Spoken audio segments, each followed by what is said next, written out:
भक्त भक्ति भगवंत गुरु चतुर नाम बपु एक। इनके पद वंदन किए नासहि विघ्न अनेक। हाँ नासहि विघ्न अनेक। बोलिए वृंदावन बिहारी लाल की जय। प्रिय भक्तों, आज हम चर्चा करने वाले हैं नरसिंह भगवान की जयंती अर्थात श्री नरसिंह जयंती। जिस दिन नरसिंह भगवान का अवतार हुआ उसी को हम नरसिंह जयंती के रूप में मनाते हैं। ऐसा वर्णन आता है कि नरसिंह भगवान विष्णु भगवान के चौथे अवतार के रूप में सबसे पूजनीय अवतार है। हिरण्यकश्यप को मारने के लिए नरसिंह भगवान ने पृथ्वी पर अवतार लिया था। यह जयंती वैशाख महीना की चतुर्दशी तिथि को शुक्ल पक्ष में मनाई जाती है, जो अभी 6 मई को आने वाली है। इस अवतार में भगवान का स्वरूप आधा सिंह और आधा मानव होता है, इसीलिए हम नरसिंह भगवान कहते हैं। बोलिए नरसिंह भगवान की जय। इस व्रत में जीव को चाहिए, भक्त को चाहिए कि देवी माता लक्ष्मी की पूजा और नरसिंह भगवान की पूजा करें। अगर नरसिंह भगवान का विग्रह आपके पास नहीं है, फोटो आपके पास नहीं है, तो आप विष्णु भगवान और लक्ष्मी माता का पूजन कर सकते हैं। पूजन में मिठाई रखें, फल रखें, नारियल रखें, केसर, फूल, कुमकुम आदि सभी चढ़ाएं तो पूर्ण फल की प्राप्ति होती है। आज हम चर्चा कर रहे हैं नरसिंह जयंती के उपलक्ष्य में। प्रिय भक्तों, इस व्रत को करने में आप फलाहार ले सकते हैं, आप और भी फल की चीजें, फल के साथ साथ व्रत की चीजें ले सकते हैं, लेकिन अन्न खाना इसमें वर्जित बताया गया। इस दिन हमें मन ध्यान लगा करके भगवान नरसिंह की, माता लक्ष्मी की पूजा करनी चाहिए और पूजा करने के साथ साथ किसी ब्राह्मणी के लिए भोजन निकालना चाहिए।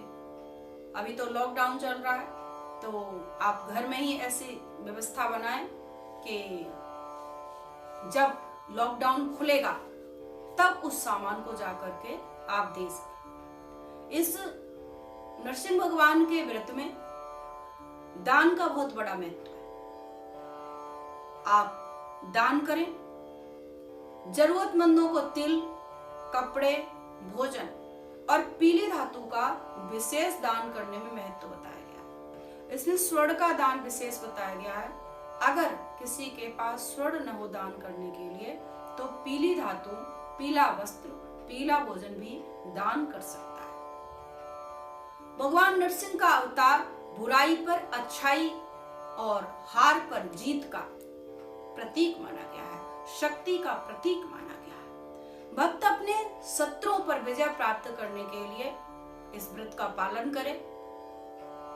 बुराई पर अच्छाई के लिए, हार पर जीत के लिए इस व्रत का नियम पूर्वक पालन अगर करता है, इसके व्रत रखने से एक फायदा और है, सभी बुरी शक्तियों को खत्म कर सकता है, अपने दुर्भाग्य को बदल सकता है, बीमारियों से सुरक्षित रह सकता है, बीमारियां दूर भाग जाएंगी उससे, अगर ये विधि विधान से व्रत कोई जीव करता है तो। नरसिंह भगवान की पूजा करने के लिए भक्त को, नरसिंह भगवान की पूजा करने से भक्त को सुख, शांति, समृद्धि और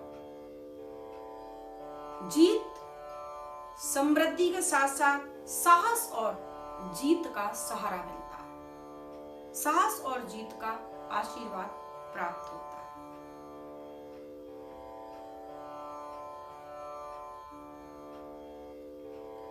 नरसिंह भगवान की पूजा करने से भक्त को सुख, शांति, समृद्धि, साहस और जीत का आशीर्वाद प्राप्त होता है।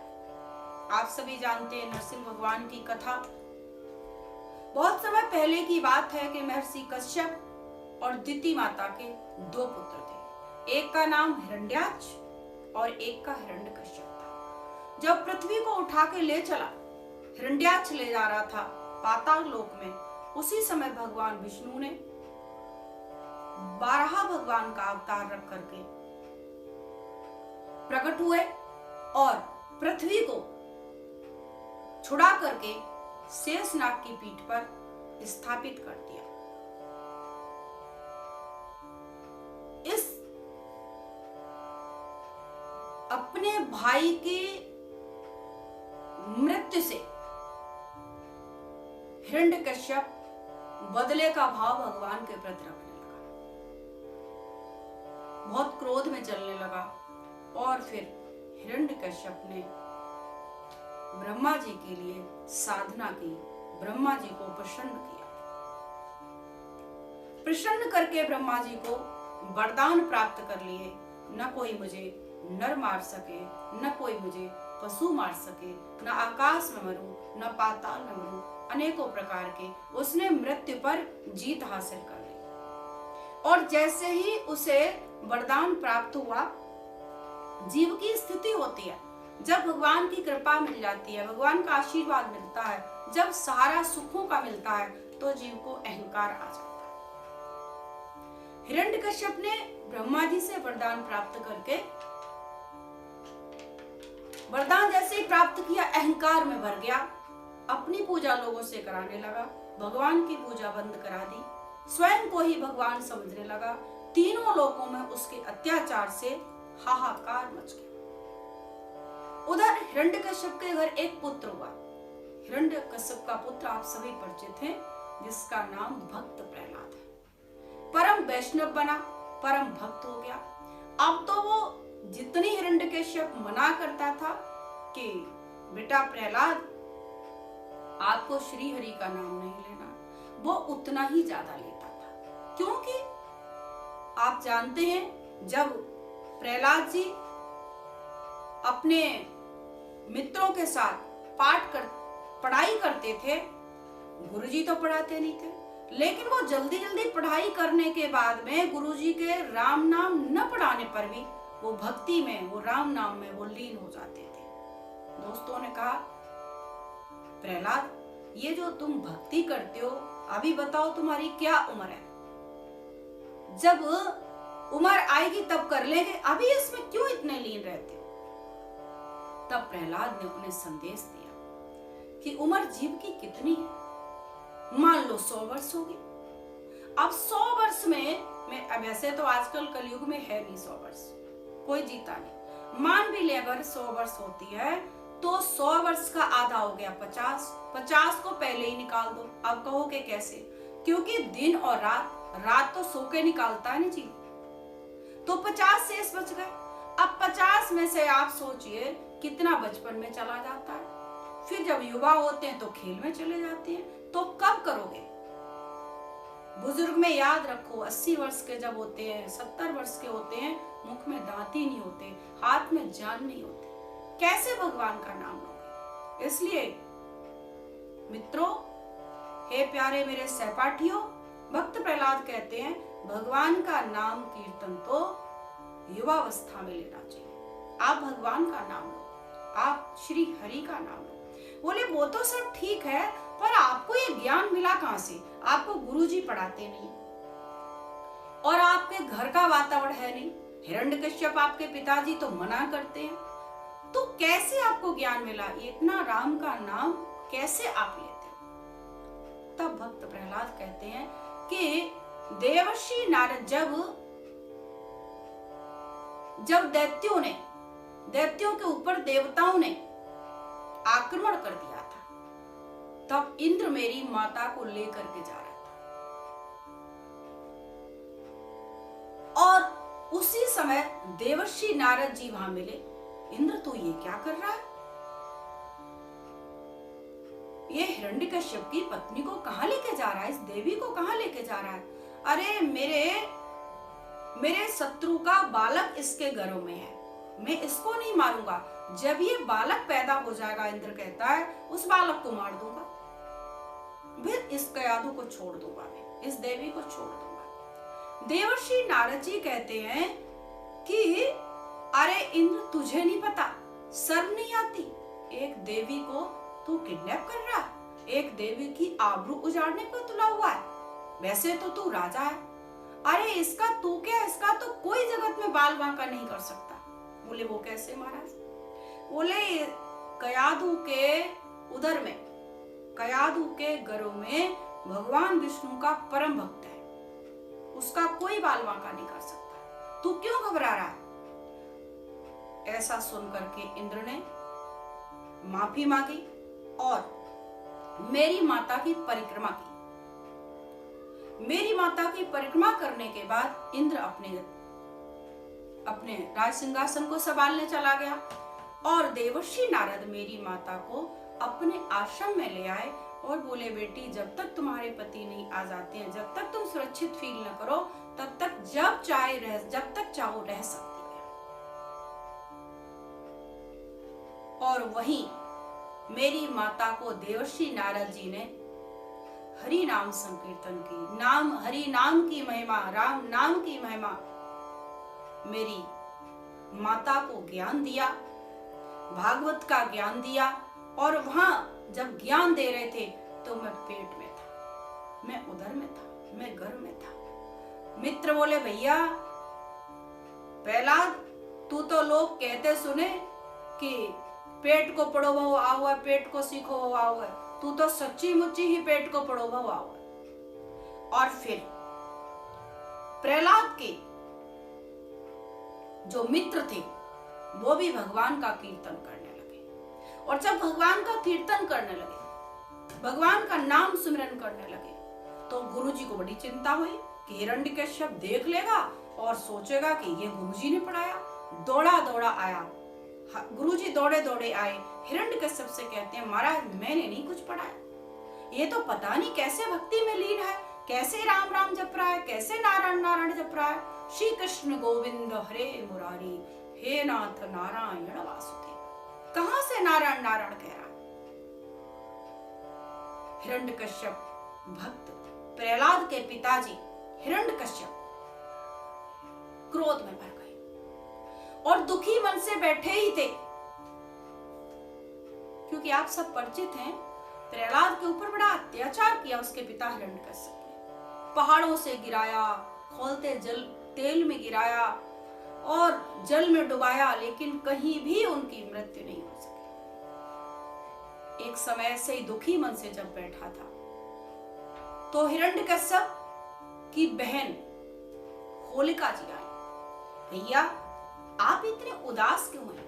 बोले मेरी उदासी का कारण ये बैठा मेरा पुत्र है। कैसे भैया? बोले मेरे दुश्मन का नाम नारायण नारायण लेता है, मैंने इसको जितना मना करता हूं ये मानता नहीं है, कोई उपाय नहीं चल। होलिका बहन ने कहा, भैया आप चिंता क्यों करते हो, मुझे तो वरदान प्राप्त है कि मुझे अग्नि जला नहीं सकती। मुझे एक चुंदरी मिली है, उस चुंदरी को ही ओढ़ के मैं बैठ जाऊंगी और आप सब लोग कंडे लकड़ी सब मेरे ऊपर डाल दीजिए। फिर क्या था, हिरण्यकश्यप ने ऐसे ही किया और होलिका बहन की गोदी में भक्त प्रहलाद को दे दिया। उस चूंदर को स्वयं ओढ़ के बैठ गई होलिका। ऊपर से कंडे लकड़ी जो भी सामान जलाने का था वो सभी डाल दिया गया। भगवान की लीला बड़ी प्रबल है, कोई भेद नहीं जान पाया, बड़ी माया प्रबल है। भगवान ने लीला की, एक हवा का झोंका चला और प्रहलाद की भक्ति के कारण वो चूंदर उठी। चूंदर उड़ करके जो होलिका के पास वरदान रूपी प्राप्त थी वो भक्त प्रहलाद के ऊपर गिर गई। प्रहलाद बच गए और होलिका जी उसी में स्वाहा हो गई। बोलिए भक्त प्रहलाद की जय।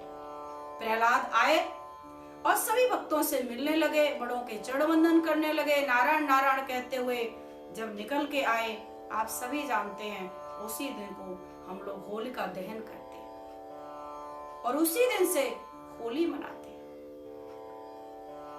हिरण्यकश्यप को जब पता चला कि मेरी तो बहन को भी इसने जला दिया, मेरी बहन जल गई, तो बड़ा क्रोध में भर गया और अपने राजमहल में जब आया तो सिंहासन पर बैठा है और कह रहा है आज कि ये बता प्रहलाद, तू बार बार नारायण नारायण जपता रहता है, कहाँ है तेरा नारायण, जरा मुझे बता। पिताजी, कहाँ नहीं है नारायण, वो तो इत्र हैं, तत्र हैं, वो तो सर्वत्र है। अच्छा, सर्वत्र है, ऐसे बोलता है मूर्ख। मैं देखता हूं कहाँ है तेरे नारायण। और एक खंबा था, एक स्तंभ था, उस स्तंभ पर अपनी तलवार से वार किया। जैसे उस तलवार पर वार किया, देखते देखते उस खंबे को फाड़ करके नरसिंह भगवान प्रकट हो गए। बोलिए नरसिंह भगवान की जय। और नरसिंह भगवान जैसे ही प्रकट हुए, आधा शरीर नर का है, आधा शरीर सिंह का है, इसलिए उनको नरसिंह कहा गया है। नरसिंह भगवान प्रकट होते ही हिरण्यकश्यप घबरा गया, ये कैसा स्वरूप है। उठाया और जंघाओं पर डाल लिया। भगवान कहते हैं, हिरण्यकश्यप देख, तूने कहा था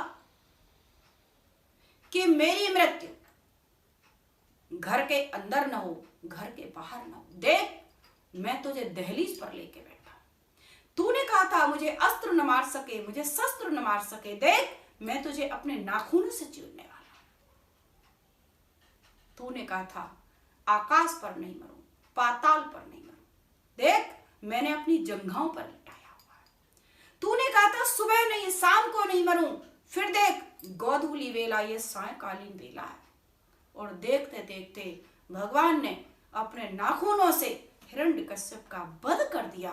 बोलिए नरसिंह भगवान की जय। और इसी दिन को, जिस दिन हिरण्यकश्यप का नरसिंह भगवान ने वध किया, खंबे को फाड़ करके नरसिंह भगवान प्रकट हुए, उसी दिन को हम सभी, आप सभी नरसिंह जयंती के रूप में मनाते हैं, जो इस वर्ष 6 मई 2020 को आ रही है। जो भी भक्त नरसिंह जयंती के दिन व्रत रखता है, पूजा करता है, इस कथा को सुनता है अथवा दूसरों को सुनाता है, अगर वो श्रद्धा भाव से नरसिंह भगवान के चरणों में, लक्ष्मी माता के चरणों में प्रार्थना कर ले, प्रार्थना करे और कोई अगर अरदास हो उसे लगा दे, जो मन की कामना हो उसे लगा दे, तो भगवान अवश्य पूर्ण करते हैं।